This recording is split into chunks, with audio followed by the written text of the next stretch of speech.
پہلے ہم امر بالمعروف نہی عن المنکر کو سمجھیں. معروف کا مطلب ہوتا ہے بھلائی، اچھائی، اور امر کے معنی حکم. یعنی ایک مسلمان کا جو شیوا ہونا چاہیے، اس کا کام ہونا چاہیے کہ وہ بھلائی کا حکم دے لوگوں کو، چاہے اپنا ہو یا غیر ہو، اس کو بھلائی کا حکم دے. اگر اس کو وہ بھلائی سے دور ہے اس کو بھلائی کا حکم دے. نہی عن المنکر، برائی سے روکنا، منع کرنا. اگر ہم دیکھ رہے ہیں چاہے اپنا ہو یا غیر ہو، برائی کے اندر ملوث ہے، برائی کے قریب پھٹک رہا ہے یا برائی کے اندر واقع ہو گیا ہے، تو ہم اس کو برائی سے روکیں. لیکن ہم نے یہ سب چھوڑ دیا. اس کی وجہ کیا تھی؟ کیسے یہ ہم سے اتنا بڑا فریضہ چھوٹا کہ ہم نے شروع ہی سے جو مستحبات اور واجب فرض نہیں تھے، اچھے کام تھے، لیکن جب ہمارے لوگوں نے، ہمارے معاشرے میں لوگ اس کو چھوڑتے گئے، ہم نے اپنی آنکھیں بند کریں.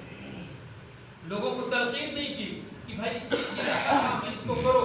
نتیجہ یہ ہوا کہ مستحبات، سنن اور نوافل کو چھوڑتے چھوڑتے لوگ فرائض اور واجبات کو چھوڑنے لگے اور چھوڑ گئے، اور ہم تب بھی خاموش ہیں. جو مکروہ چیزیں تھیں، جن کو لوگ عام طور سے ناپسند سمجھتے تھے، عیب سمجھتے تھے، اس پر ہم نے انگلی اٹھانا چھوڑ دیا، لوگوں کو روکنا چھوڑ دیا. نتیجہ یہ ہوا کہ لوگ حرام میں بھی پڑتے گئے، اور ہماری عادت وہی تھی کہ ہم نے اپنے آنکھوں کو بند رکھا اور حرام کا ارتکاب ہوتا گیا. آج اس کا نتیجہ یہ ہو گیا کہ ہمارا معاشرہ بالکل برائیوں کا اڈا بن چکا ہے، ہر طرح کی خامیوں اور خرابیوں کا اڈا بن چکا ہے. اب ہم میں سے کسی کی جرات نہیں ہو رہی ہے کہ کسی کے ہاتھ کو پکڑ لیں، کسی کی زبان کو پکڑ لیں، کسی کو کچھ واضح نصیحت کر سکیں، کسی کو سمجھا بجھا سکیں. یاد رہے یہ ہر مسلمان کا فریضہ ہے، ہر مسلمان کا فریضہ ہے کہ وہ اپنے علم کے حد تک اس فریضے کو انجام دے. اللہ کے رسول صلی اللہ علیہ وسلم نے جو حکم دیا کہ من رأى منكم منكرا فليغيره بيده فإن لم يستطع فبلسانه فإن لم يستطع فبقلبه وذلك أضعف الإيمان. من رأى منكم منكرا، تم میں سے جو بھی کوئی منکر کام دیکھے. یہاں آپ نے صرف علماء کو خطاب نہیں کیا کہ صرف علماء ہی اس کے جو ہے ذمہ دار ہیں. ہاں طبقات ہیں، لیکن جو عام طور سے ہم لوگوں کے معاشرے میں جو برائیاں پھیلی ہوئی ہیں، اس میں علماء کی ذمہ داری نہیں. ان برائیوں کو ہم میں سے ہر شخص روک سکتا تھا. ان برائیوں کو ہم میں سے ہر شخص لگام لگا سکتا ہے. نماز، بے نمازی بڑھ گئے، لوگ نماز نہیں پڑھ رہے ہیں. کون نہیں جانتا ہم میں سے کہ نماز ہمارے اسلام کا رکن ہے، رکن یقین ہے. نماز نہ پڑھنے سے ایک مسلمان دین سے خارج ہو جاتا ہے، مسلمان نہیں بچتا ہے. یہ ہم سے کون نہیں جانتا؟ ہر کوئی جانتا ہے.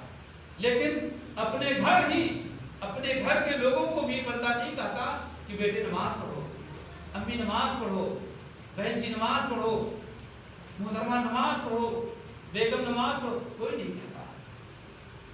اور دور کی اپنے گھر کے چار دیواری کے باہر کی تو بات الگ ہے. یہ چیز ہے جس کو ہم میں سے ہر شخص جانتا ہے. یہ ہر شخص کی ذمہ داری ہے کہ اس کو نبھائے، اس میں اپنی زبان کو کھولے، اپنے ہاتھ کو بڑھائے اور اس کو روکے، اس کا حکم دے لوگوں کو. شراب خوری، ٹیبلٹ خوری، زنا، فحاشی، یہ کون نہیں جانتا کہ یہ ناجائز ہے. جھوٹ بولنا یہ کون نہیں جانتا؟ ہر مسلمان جانتا ہے کہ یہ ناجائز ہے، یہ نقصان دہ ہے، یہ ایمان اور دین، دھرم، دھن، دولت، عزت، آبرو سب کو ملیامت کر دینے والی چیز ہے. لیکن کوئی اپنے گھر کے بچے کو بھی نہیں روک رہا ہے، باہر کے لوگوں کو تو درد ہے اور افسوس اس پر ہوتا ہے. اور یہ میں بڑی صراحت سے کہہ دینا چاہتا ہوں کہ پیارے بھائیوں اور مائیں اور بہنیں اپنے کانوں کو کھول کر کے سن لیں کہ اگر ہمارے بچوں کے سلسلے میں ہم سے کوئی شکایت کرتا ہے کہ آپ کا بچہ ٹیبلٹ کھاتا ہے، آپ کے بچے کو فلاں شراب کی دکان پر دیکھا گیا ہے، یا آپ کے بچے کو فلاں گلی میں بدتمیزی کرتے ہوئے دیکھا گیا ہے، آپ کے بچے کو فلاں جگہ ایسا کرتے ہوئے دیکھا گیا ہے، تو آپ کو اس کا الٹا ریئیکشن نہیں لینا چاہیے، غلط ریئیکشن، غلط اثر نہیں لینا چاہیے، بلکہ اس کو سنجیدگی سے اپنے بچے کا مراقبہ کریں، اپنے بچے کی نگرانی کریں۔ کیوں ہمارے سامنے یہ بات آئی؟ کیا واقعی ہمارا بچہ ایسے جرائم کا ارتکاب کر رہا ہے، ایسی غلطیوں کا شکار ہے؟ اگر آپ وہیں متنبہ ہو گئے، اپنے دل کو کھول لیا اور آپ نے اپنے اندر یہ ٹھان لیا کہ ہم اپنے بچے کی کمزوری کو دور کریں گے، اس کی خامی کو ہم اصلاح کریں گے، اس کو پکڑیں گے، تو یقیناً آپ کامیاب ہوں۔ اور اگر آپ نے اس کا الٹا اثر لیا، ہاں اس کا بیٹا ایسا، اس کا بھائی ایسا، اس کی ماں ایسی، اس کی بہن ایسی، یہ ہمارے بیٹے پر انگلی دکھا رہا، دیکھا ہے تو نے، یاد رکھیں یہ آپ کی بے عزتی کا سبب ہوگا، آپ کی رسوائی کا سبب ہوگا، آپ کی مال و دولت کے فنا ہونے کا، ہلاک و برباد ہونے کا سبب ہوگا۔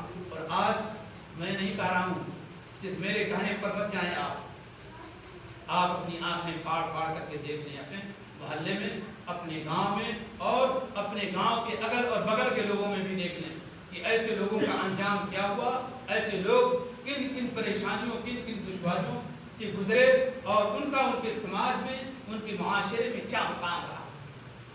وہ کہنے کے لیے تو بڑے اونچے تھے، بہت اونچے تھے، حسب و نسب میں بہت اونچے تھے، فلاں گھرانے کے تھے، لیکن ان کے سماج کے اندر، ان کے معاشرے کے اندر ان کی کوئی حیثیت نہیں، وہ ذلیل و رسوا ہوئی۔ اس لیے ہم خود بیدار اور اپنی نگاہ اپنے نونہالوں پر رکھیں۔ اور میں یہ بڑے دھڑلے سے کہنا چاہتا ہوں کہ جو بچے ہمارے ضائع ہوئے، ہمارے معاشرے کے، ہمارے سماج کے جو بچے ضائع ہوئے، ان لتوں کے اندر آئے ہیں، ایسی مہلک بیماریوں کے شکار ہوئے ہیں، یہ ان کے گارجنوں کی خیانت ہے۔ یہ ان کے گارجنوں نے ان کے طرف جو ذمہ داریاں تھیں اس میں خیانت کی ہے، اس کو کب ادا نہیں کیا ہے، اور یقیناً یہ لوگ قیامت کے دن اللہ رب العالمین کے ہاں ان کو جواب دہ ہونا ہوگا، اور اللہ رب العالمین ان سے پوچھے گا کہ تمہارے ذمہ داری میں تھے یہ بچے، یہ نادان تھے، یہ جاننے والے نہیں تھے، انہیں بھلا اور برا کی تمیز نہیں تھی، تمہارے ذمہ میں تھے، تم نے ان کو ضائع کیا، اور پھر وہاں آپ کو پچھتانے سے کوئی فائدہ نہ ہو۔ اس لیے میں کہوں گا کہ ہم اور آپ اپنے بچوں کے تئیں اپنی ذمہ داری سمجھیں، اور یہ نہ سمجھیں کوئی ایک آدمی بہت اچھا نکل گیا، کوئی لڑکا بہت اچھا نکل گیا تو وہ اپنے گھرانہ کی وجہ سے ہوا سے، اس کی تربیت تھی، اس کے گھر والوں نے اس کی دیکھ دیکھ کی، اس کی تربیت کی، تب وہ لڑکا اچھا نکلا۔ آپ نے اپنے بچے کو ضائع کیا، آپ نے اپنے بچے کی کوئی خبر نہیں لی کہ میرا بچہ کیا کر رہا ہے، کیا کھا رہا ہے، کیا پہن رہا ہے، کہاں سے پیسہ لا رہا ہے، خرچ کر رہا ہے۔ ہم کو کبھی احساس ہی نہیں ہو رہا ہے کہ ہم نے کبھی 1 روپیہ نہیں دیا، 5 روپیہ نہیں دیا، یہ کہاں سے 50,000 کی موبائل خرید کر لایا، کہاں سے یہ سامان لا رہا ہے، کہاں سے یہ چوراہے پہ اتنے پیسے خرچ کر رہا ہے، یہ ہم نے کبھی غور نہیں کیا۔ اور جس کا نتیجہ کیا ہوا، آج ہمارا بچہ جو کبھی ہمارے سماج کے لیے کوئی کام کر سکتا تھا، ہمارے سماج کا ایک ہونہار فرد بن سکتا تھا، وہ ضائع ہو گیا، وہ ضائع ہو گیا۔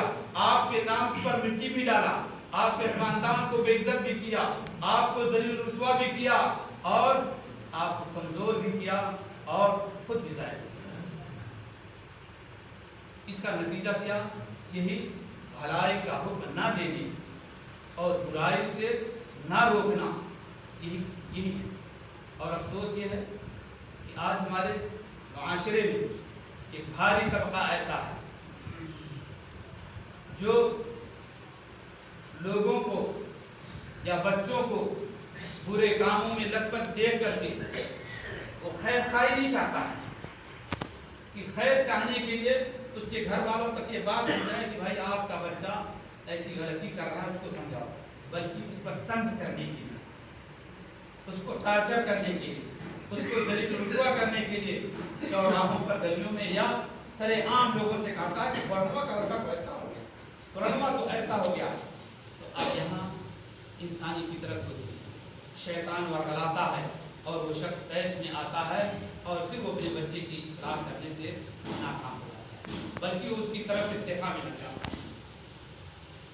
تو یہ چیز نہیں ہونی چاہیے، ہم خیر خواہی کا جذبہ رکھیں۔ ہمارے معاشرے کے جتنے بھی لوگ ہیں سب اپنے ہیں، سب اپنے ہیں۔ اگر کسی کے بھی گھر کا لڑکا باہر نکل گیا تو ہم سب کے کام آ سکتا ہے، اور اگر کسی بھی شخص کے گھر کا ایک لڑکا اگر ضائع ہو جائے تو ہمارا سماج ضائع ہو جائے، پورا ہمارا معاشرہ ضائع ہو جائے۔ اس لیے ہم کبھی یہ نہ سوچیں کہ فلاں کا ہے جانے دو، برباد ہو رہا ہے برباد ہو، ہم سے کیا ہوگا؟ ہم تو اپنا سمیٹے ہوئے ہیں، اپنا بچائے بھی نہیں، آپ اپنا بچا نہیں پائیں۔ جب ایک چنگاری ایک گاؤں کے ایک محلے کے ایک گھر پر پڑ جائے گی تو آج ایک چنگاری ہے، کل دھیرے دھیرے دھیرے دھیرے شعلہ ہو کر کے پورے گاؤں کو پورے محلے کو لپیٹ میں لے گی۔ تو آپ حاجی صاحب، عالم صاحب، نمازی صاحب، مولانا صاحب اپنے گھر والوں کو نہیں بچا پائیں، اس لیے آپ اس ذمہ داری کو محسوس کریں، اور یہ اتنی عظیم ذمہ داری ہے کہ ہمارے اسلاف تو اس کی بڑی اہمیت دیتے ہیں۔ جیسا کہ ہم نے جمعہ کے خطبہ میں گزشتہ جمعہ کے خطبہ میں آپ لوگوں کو یہ سنایا تھا، اور اسی موضوع کو میں نے پھر دوبارہ اس لیے شروع کیا اس لیے کہ شباب جو لوگوں نے اس پروگرام کو رچایا ان لوگوں نے کہا نہیں آپ اسی موضوع پر روشنی ڈالیں گے، تو میں نے محسوس کیا کہ گویا ہمارے معاشرے کے اندر بیماری بہت عروج کو پہنچ چکی ہے، ضرورت ہے کہ اصلاح کی جائے۔ اس دن میں نے حضرت عمر بن خطاب رضی اللہ تعالیٰ عنہ کا ایک واقعہ سنایا تھا کہ آپ کو خنجر لگا ہوا ہے، آپ بالکل جانکری کے عالم میں ہیں، اب کہ تب آپ کی جان نکل جائے، آپ کے سامنے آپ کو تعزیت کرتے ہوئے آپ کی عیادت میں ایک آنے والا نوجوان جب واپس ہوتا ہے تو دیکھ رہے ہیں اس کی ازار، اس کی انگلی زمین کو گھسیٹتے ہوئے جا رہی ہے۔ حضرت عمر بن خطاب رضی اللہ تعالیٰ عنہ فرماتے ہیں ردوا علیہ الغلام، بچے کو میرے پاس دوبارہ لاؤ، بچے کو میرے پاس دوبارہ بلاؤ۔ بچے کو دوبارہ بلاتے ہیں تو حضرت عمر بن خطاب رضی اللہ تعالیٰ عنہ فرماتے ہیں ارفع ثوبک فإنه أتقى لربك وأنقى لثوبك، ہاں اپنے کپڑے کو اوپر اٹھا لو، یہ تمہارے رب سے ڈرنے کے لیے زیادہ تمہاری مدد کرے گا، یا تمہیں تمہارے رب سے زیادہ ڈرائے گا، اور تمہارے کپڑے کو پاک رکھنے کے لیے، صاف رکھنے کے لیے زیادہ سب کرے گا، یا زیادہ پاک اور صاف رکھے گا۔ چونکہ اللہ کے رسول صلی اللہ علیہ وسلم نے فرمایا کہ ما اسفل من الکعبین ففی النار، کہ یہ ٹخنا جو ہے، ٹخنا سے نیچے یہ جو گول والی گانٹھ ہے نیچے، اس سے نیچے جتنا ہمارا کپڑا رہے گا، ہمارے کپڑے سے جتنا ڈھکا رہے گا اتنا جہنم میں جلایا جائے گا۔ صحیح حدیث ہے، اللہ کے رسول صلی اللہ علیہ وسلم نے فرمایا۔ حضرت عمر بن خطاب رضی اللہ تعالیٰ عنہ کو یہ بات یاد تھی، ایسے جانکری کے عالم میں بھی آپ سے نہ رہا گیا، اس غلطی کو، اس نوجوان کی اس غلطی کو دیکھ کر کے آپ برداشت نہیں کر سکے، اور آپ نے کہا دوبارہ بچے کو بلاؤ، اور آپ نے اس کو نصیحت کی۔ ہم ہوتے ہیں صحیح و تندرست ہوتے ہیں، ہمارے سامنے غلطیاں ہو رہی ہیں، لوگ گناہ کرتے ہیں، لیکن مجال کا کہ ہماری زبان حرکت میں آ جائے، یا ہماری ایمانی حرارت تھوڑا سا تیز ہو جائے، ایمانی غیرت بیدار ہو جائے، ہم کہتے ہیں کہ بچے ایسا مت کرو، کہتے ہیں فلانا کا بچہ جانے تو مت دو، نہیں فلانا کا بچہ نہیں، ہمارا بچہ ہے، آپ کا بچہ ہے، سب کا بچہ ہے، ہمارے معاشرے کا بچہ ہے، اس کی اچھائی ہمارے گھر بھی آئے گی، اس کی برائی ہمارے گھر بھی آئے گی، اس لیے ہم اس طرف دھیان دیں۔ جناب محمد رسول اللہ صلی اللہ علیہ وسلم کا ایک واقعہ بھی اس جمعہ کے دن میں نے سنایا تھا کہ ابو جہل نے، ایک یمنی تاجر تھے، مال و سامان کو خرید لیا، اس کو پیسہ نہیں دے رہا تھا، لوگوں نے بطور مذاق رسول اللہ صلی اللہ علیہ وسلم کا مذاق اڑانے کے لیے اس تاجر سے کہا جاؤ فلاں سے کہو وہ تمہارا پیسہ دلوا دے گا۔ ان کا مقصد کیا تھا کہ جب رسول اللہ صلی اللہ علیہ وسلم جا کر کے اس سے کہیں گے تو ان کو ذلیل کرے گا، بے عزت کرے گا اور پیسہ نہیں دے گا۔ لیکن اللہ رب العالمین کی رحمت کی تاجر گیا، اللہ کے رسول صلی اللہ علیہ وسلم سے کہا کہ میں فلاں جگہ کا تاجر ہوں، میرا سامان فلاں شخص نے خرید لیا ہے، پیسہ نہیں دے رہا ہے، میں بھٹک رہا ہوں، کوئی جو ہے جرات نہیں کر رہا اسے کہنے کی۔ اللہ کے رسول صلی اللہ علیہ وسلم اس کے دروازے پر گئے اور اس کو آواز دیا، باہر نکلا، ہاں تم نے فلاں تاجر سے تم نے سامان خریدا، پیسہ کیوں نہیں دے رہے ہو؟ تو بالکل حیران ہو گیا، گھبرا گیا، واپس گیا گھر سے لا کر، گھر میں سے پیسہ لا کر اس کو دے دیا۔ لوگ دیکھ کر حیران ہو گئے، وہ لوگ جو مذاق بنانا چاہتے تھے وہ حیران ہو گئے۔ بعد میں اس سے پوچھا کہ یہ کیا ماجرا ہے؟ کہا میں گھبرا گیا اور میں یہ دیکھ رہا تھا کہ کوئی بہت بڑا اونٹ میرے سامنے کھڑا ہوا تو میرے سر کو پکڑ لیا۔ تو اللہ کے رسول صلی اللہ علیہ وسلم کو پتا تھا کہ یہ لوگ جو مجھے لگا رہے ہیں وہاں میرے پاس ان لوگوں نے بھیجا ہے، ابو جہل اس وقت کا سردار ہے اور رسول اللہ صلی اللہ علیہ وسلم کی اس وقت کوئی سننے والا نہیں تھا۔ لیکن ایسے ماحول میں بھی اللہ کے رسول صلی اللہ علیہ وسلم نے ظلم کو برداشت نہیں کیا کہ کوئی شخص کسی اجنبی پر ظلم کر کے چلا جائے اور میں خاموش رہوں۔ آپ نے اپنی عزت کو دام پر لگا کر اور اس کے لیے کھڑے ہوئے اور گیا، اللہ کی رحمت ہوئی کہ آپ باعزت آئے اور صاحب حق کو حق ملا، وہ ظلم سے بچ گئے۔ لیکن آج ہمارے معاشرے میں کیا ہو رہا ہے؟ ہمارے معاشرے میں تو جن کی یہ ذمہ داری تھی کہ انصاف قائم کریں، جن کی یہ ذمہ داری تھی کہ لوگوں کو حق دلائیں، وہی اس میں پیش ہوتے ہیں لوگوں کے حق دبانے میں، اور اس کے لیے جھوٹے قسم کے دلائل اور ثبوت مہیا کرنے کے لیے وہی پیش ہوتے ہیں۔ یہ سماج، یہ معاشرہ کہاں جائے؟ یقیناً یہ ڈوبے گا۔ اس لیے ہم اپنی اصلاح کریں اور لوگوں کے اندر بھلائی کو عام کریں اور برائی سے روکیں۔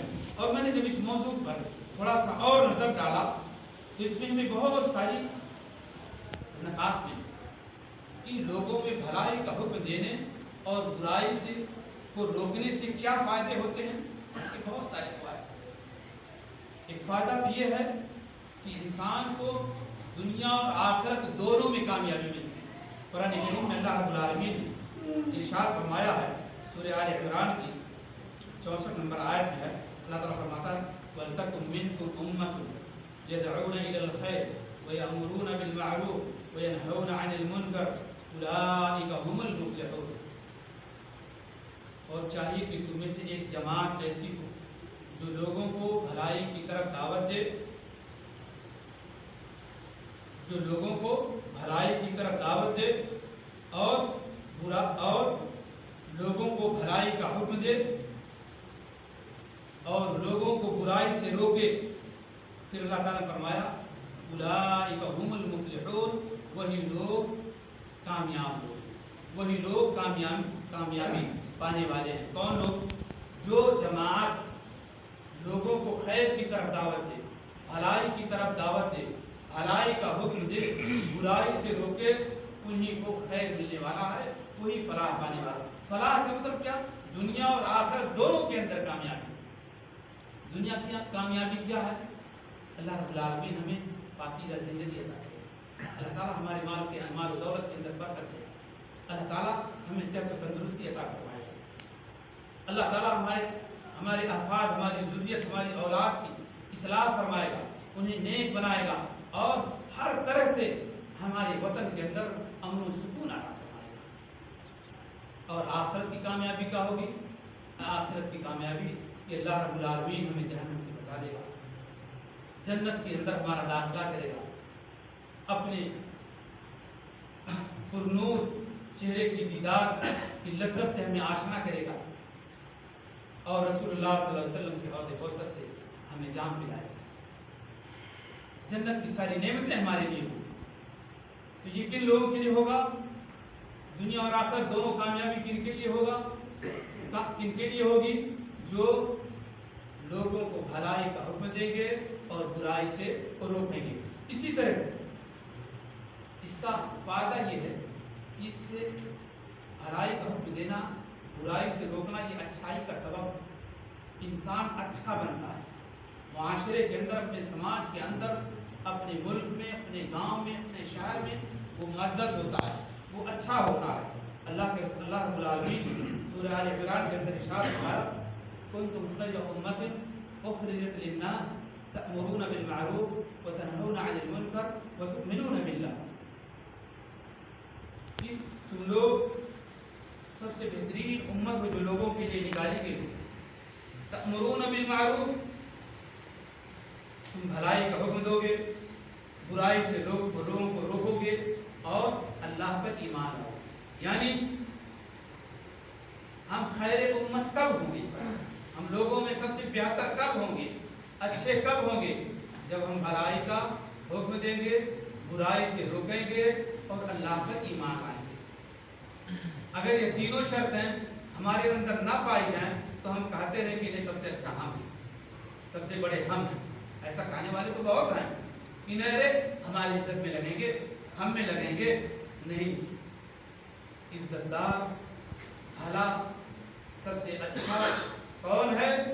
جو بھلائی کا حکم دیتا ہے لوگوں کو، لوگوں کے ساتھ خیر خواہی کرتا ہے، برائی سے روکتا ہے، اللہ رب العالمین پر ایمان لاتا ہے۔ وہی شخص اچھا ہے، وہی شخص بھلا ہے، اور جو جماعت اس میں لگی ہے وہی جماعت بہتر ہے، وہی جماعت اچھی اور بھلی ہے۔ اس کے برخلاف جو لوگ لوگوں کو بھلائی کا حکم نہیں دیتے ہیں، اپنی آنکھوں کو بند رکھتے ہیں، اپنی کانوں کو بند کر لیتے ہیں، اپنے ہاتھوں کو سمیٹ کر اپنے تک محدود رکھتے ہیں، ایسے لوگ قابل مذمت ہوتے ہیں، ایسے لوگوں کی مذمت ہوتی ہے، ایسے لوگوں پر لعنتیں ہوتی ہیں۔ قرآن کریم میں اللہ رب العالمین نے ارشاد فرمایا بنی اسرائیل کے تعلق سے لعن الذین کفروا من بنی اسرائیل علی لسان داؤد وعیسی ابن مریم ذلك بما عصوا وكانوا يعتدون كانوا لا يتناهون عن منكر فعلوه لبئس ما كانوا يفعلون۔ سورہ مائدہ کی یہ 77 اور 78 نمبر کی آیت ہے۔ اللہ تعالیٰ فرماتا ہے کہ لعن الذین کفروا من بنی اسرائیل علی لسان داؤد وعیسی ابن مریم، کہ بنی اسرائیل کے کافر لوگوں پر اللہ کی لعنت بھیجی گئی حضرت داؤد علیہ السلام کی زبانی اور عیسیٰ ابن مریم کی زبانی۔ کیوں؟ ذالک بما عصوا، اس وجہ سے کہ ان لوگوں نے اللہ کی نافرمانی کی، وکانوا یعتدون، اور وہ حد سے تجاوز کرتے تھے۔ جو اللہ تعالیٰ نے ان کے لیے حدود قائم کیے تھے، یہ کرنا ہے یہ نہیں کرنا ہے، اس کو پھانک جاتے تھے، اس کو تجاوز کرتے تھے۔ اور کیا کرتے تھے؟ كانوا لا يتناهون عن منكر فعلوه، ان میں جب کوئی شخص برائی کرتا تھا تو برائی سے روکتے نہیں تھے۔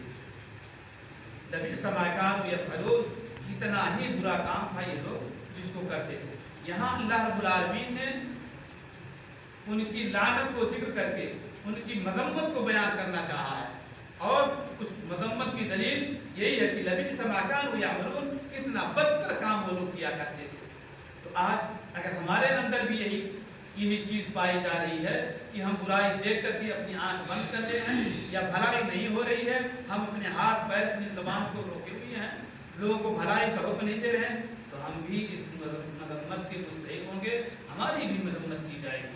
ٹھیک ہے، ہمارے بعد قرآن نہیں نازل ہوگا، کوئی آسمانی کتاب نہیں نازل ہوگی جس میں ہماری مذمت کو بیان کیا جائے گا، لیکن ہماری آنے والی نسلیں، ہمارے گاؤں کے علاوہ دوسرے گاؤں کے لوگ ہماری یہی مذمت بیان کریں گے کہ فلاں گاؤں میں ایسا ایسا ہو رہا ہے، فلاں گاؤں میں ایسا ایسا ہو رہا ہے، وہاں کے لوگ کتنے بے غیرت ہیں کہ اپنے گھر کی بھی عزت کی انہیں پرواہ نہیں ہوتی، اپنے بچوں کو بھی نہیں سنبھال پا رہے ہیں، اپنے لوگوں کو بھی وہ سمجھا بجھا نہیں پا رہے ہیں۔ اسی طرح سے یہ بھلائی کا حکم دینا، برائی سے روکنا، یہ انبیاء کا وظیفہ ہے۔ انبیاء کرام علیہ السلام کے اہم اعمال اور اہم صفات میں سے تھے، اور اتنا ہی نہیں، یہ مومنین کے بھی اخص صفات میں سے ہے۔ مومن جو مومن ہے، پکا مومن ہے، اس کے اندر یہ خاص صفت ضرور پائی جائے گی کہ وہ جہاں کہیں بھلائی کو مفقود دیکھے گا، لوگوں کو بھلائی سے دور دیکھے گا، نیکی سے دور دیکھے گا تو لوگوں کو نیکی کی طرف دعوت دینا ہے، اور جب برائی دیکھے گا تو برائی سے روکے گا۔ یہ ایمان کی دلیل ہے اور مومنوں کی خاص صفات میں سے ہے۔ قرآن کریم میں اللہ رب العالمین ارشاد فرماتا ہے کہ والمؤمنون والمؤمنات بعضهم اولیاء بعض یأمرون بالمعروف وینہون عن المنکر ویقیمون الصلاة ویؤتون الزکاة ویطیعون اللہ ورسولہ اولئک سیرحمهم اللہ ان اللہ عزیز حکیم۔ یہ سورۃ توبہ کی 71 نمبر کی آیت۔ اللہ تعالیٰ فرماتا ہے والمؤمنون والمؤمنات بعضهم اولیاء بعض، مومن مرد مومن عورتیں یہ ایک دوسرے کی دوست ہیں، لیکن آج مومن مرد مومن عورتیں ایک دوسرے کی دشمن بنی ملا ہے۔ جبکہ ہمارا دین کیا کہتا ہے کہ مومن مرد مومن عورتیں یہ آپس میں ایک دوسرے کے دوست ہیں، اور کیا ہیں؟ یأمرون بالمعروف وینہون عن المنکر، وہ لوگوں کو بھلائی کا حکم دیتے ہیں، برائی سے روکتے ہیں۔ آپس میں ہمارے اندر کوئی ہم کو اگر نیکی سے دور دیکھا، بھلائی سے دور دیکھا تو ہمارا مومن بھائی ہمیں کہتا ہے یہ نیکی کا موسم ہے، یہ نیکی ہے، اس کو کرتے جاؤ، اس کو کرنا چاہیے، اس میں بھلائی ہے۔ برائی دیکھا تو ہم کو کہتا ہے یہ غلط کام ہے، یہ برا ہے، اس کو مت کرو۔ ہم نے اپنے بھائی کے اندر غلط دیکھا، برائی سے دور دیکھا تو اس کو سمجھایا، نیکی سے دور دیکھا تو نیکی کے لیے دعوت دیا، نیکی کی طرف رغبت دیا، برائی کی طرف لپکتا ہوا دیکھا تو اس کو برائی سے ڈروایا۔ یہ ہے ایمان، یہ ہے ایمانی تقاضا، یہ ہے مومنوں کی صفات۔ اور کیا کرتے ہیں؟ وَيُقِيمُونَ الصَّلَاةَ اور نماز کو قائم کرتے ہیں، وَيُؤْتُونَ الزَّكَاةَ اور زکوٰۃ کو ادا کرتے ہیں، وَيُطِيعُونَ اللَّهَ وَرَسُولَهُ اور اللہ اس کے رسول کی اطاعت کرتے ہیں۔ أُولَٰئِكَ سَيَرْحَمُهُمُ اللَّهُ وہی وہ لوگ ہیں جن کو عنقریب اللہ رب العالمین ان پر اپنی رحمت برسائے گا۔ ان اللہ عزیز حکیم، اللہ تعالیٰ غالب حکمت والا ہے۔ یہاں اگر ہم غور کریں تو بھلائی کا حکم دینا، برائی سے روکنا، اس کی اہمیت بھی یہاں ایک بڑے واضح انداز میں اللہ رب العالمین نے نماز کا قائم کرنا، زکوٰۃ دینا، اللہ کی اطاعت، رسول کی اطاعت، ان چیزوں سے پہلے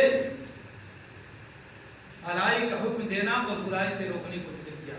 اسی طرح سے اس سے پہلے ہم نے آیت پیش کی کہ کنتم خیر امۃ اخرجت للناس تأمرون بالمعروف وتنہون عن المنکر وتؤمنون باللہ۔ وہاں بھی اللہ تعالیٰ نے امر بالمعروف نہی عن المنکر، بھلائی کا حکم دینا، برائی کے روکنے کو ایمان سے پہلے ذکر کیا، جبکہ ایمان کے بغیر کوئی عمل اللہ کا مقبول نہیں ہوتا۔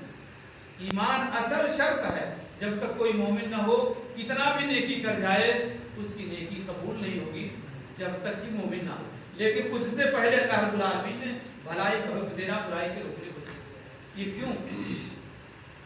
یہ محض اس فریضے کی اہمیت کو بتانے کے لیے، یہ کتنا اہم فریضہ ہے، کتنی اہم چیز ہے، اور اس مسلمان کو اس کی کتنی ضرورت ہے۔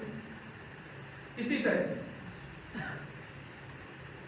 یہ مومن کی صفات ہے کہ مومن بھلائی کا حکم دے گا، لیکن اس کے برخلاف جو منافقین ہیں یا کفار ہیں ان کا کیا کردار ہوتا ہے، ان کی کیا صفات ہوتے ہیں، وہ کیا کرتے ہیں؟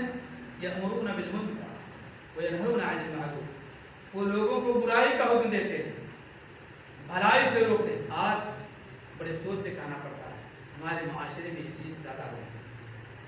لوگ بھلائی کا حکم نہیں دیتے ہیں، لوگ برائی کا حکم دیں گے، بھلائی سے روکیں گے، آپ کی بھلائی کے لیے ٹانگ لڑائیں گے، لیکن برائی کے لیے آپ کے راستے کو ہموار کرتے جائیں گے کہ آپ اچھی طرح سے برائی کرتے جائیں۔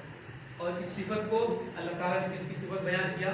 منافقین کی صفت بیان کی، کافروں کی صفت بیان کی، اور کہا کہ ایسے لوگوں کے لیے منافق مردوں اور عورتوں اور کافروں کے لیے اللہ رب العالمین نے جہنم کو تیار کر رکھا ہے، جس کے اندر وہ ہمیشہ رہیں گے، یہی ان کے لیے کافی ہے، اور اللہ تعالیٰ کی ان پر لعنت ہوگی اور ان کے لیے ہمیشگی والا عذاب ہوگا۔ تو مومن کی صفات کی یہ صفت ہے، مومن کی یہ خوبی ہے کہ بھلائی کا حکم دے گا، برائی سے روکے گا۔ لیکن منافقین کی کیا خوبی ہوتی ہے، منافقین کی کیا صفت ہوتی ہے کہ وہ برائی کا حکم دیں گے، بھلائی سے روکیں گے۔ تو ہم مومن بنیں، منافق نہ بنیں۔ اسی طرح سے لوگوں کو بھلائی کا حکم دینا، برائی سے روکنا، یہ ہلاکت سے نجات کا ذریعہ ہے، سبب ہے۔ جب ہم لوگوں کو بھلائی کا حکم دیں گے، بھلائی کو عام کریں گے، برائی سے روکیں گے، برائی کا قلع کما کریں گے، برائی کو ختم کریں گے، تو ہم ہلاکت سے بچیں گے، ہمارا معاشرہ ہلاک و برباد ہونے سے بچے گا۔ اللہ کے رسول صلی اللہ علیہ وسلم کا فرمان ہے، صحیح مسلم کی روایت ہے، نعمان بن بشیر رضی اللہ تعالیٰ عنہ حدیث کے راوی ہیں، کہتے ہیں اللہ کے رسول صلی اللہ علیہ وسلم فرمایا منتر الى آخر حدیث، اللہ کے رسول صلی اللہ علیہ وسلم فرمایا کہ جو لوگ اللہ کے حدود پر قائم ہیں، کیا مطلب؟ حدیث کی شرح کرنے والے فرماتے ہیں کہ اس کا مطلب یہ کہ جو لوگ بھلائی کا حکم دیتے ہیں، لوگوں کے اندر بھلائی کو عام کرتے ہیں، ان کی مثال اور ان لوگوں کی مثال جو اللہ کے حدود کے اندر واقع ہو گئے، یعنی ان لوگوں کی مثال جو بھلائی کا حکم نہیں دیتے، لوگوں کو برائی سے روکتے نہیں، ان کی مثال کیسی ہے؟ ان لوگوں جیسی ہے جو لوگ شراکت میں ایک کشتی خرید لیں، پھر قرآن اندازی کر کے کچھ لوگ اوپر تلہ پر ہو جائیں اور کچھ لوگ نیچے تلہ پر ہو جائیں، پھر جو لوگ نیچے بیٹھے ہوں وہ لوگ یہ کہنے لگیں کہ یار ہم کو پانی کی ضرورت ہوتی ہے تو ہم اوپر جاتے ہیں، لوگوں کو تکلیف ہوتی ہے تو ہم کیوں نہ کشتی کے اندر نیچے سوراخ کر لیں اور وہیں سے پانی نکال لیں، کسی کو کوئی تکلیف نہ ہو، ہم کسی کو تکلیف نہ دیں، نہ ہم کو ادھر جانا پڑے۔ تو اللہ کے رسول صلی اللہ علیہ وسلم نے فرمایا کہ اگر اوپر کے لوگوں نے یا وہاں موجود لوگوں نے، اس کشتی پر سوار لوگوں نے ان لوگوں کے ہاتھ کو نہیں پکڑا جو لوگ کشتی میں سوراخ کر کے پانی نکالنا چاہتے ہیں، تو وہ لوگ بھی ہلاک ہوں گے جو سوراخ کرنے والے ہیں، اور جو وہاں دوسرے لوگ ہیں وہ بھی ہلاک ہیں۔ اور اگر ان کو روک دیا تو وہ بھی نجات پا جائیں گے اور یہ بھی نجات پا جائیں گے۔ تو بھلائی کا حکم دینا، برائی سے روکنا، یہ ہلاکت سے بچانے کا سبب ہے، نجات کا ذریعہ ہے۔ اور جب ہم اس کو نظر انداز کریں گے تو ہمارا معاشرہ ڈوب جائے گا۔ جس طرح سے بنی اسرائیل جن کو اللہ رب العالمین نے سنیچر کے دن مچھلی کا شکار کرنے سے منع کیا، لیکن وہ لوگ اللہ رب العالمین سے ہیلا بازی کر کے اللہ تعالیٰ نے ان کو آزمانا چاہا، اور دنوں میں اتنی مچھلیاں نہیں نکلتی تھی، لیکن سنیچر کے دن زیادہ مچھلیاں نکلتی تھی۔ شیطان نے ان کو ورغلایا، کہا ان کو پکڑ کر باندھ دو اور اتوار کو شکار کر لینا، تم اس وعید کے اندر اس حکم میں نہیں پڑو گے۔ اور ان لوگوں نے اس ہیلے کو اپنا کر کے شکار کرنا شروع کر دیا۔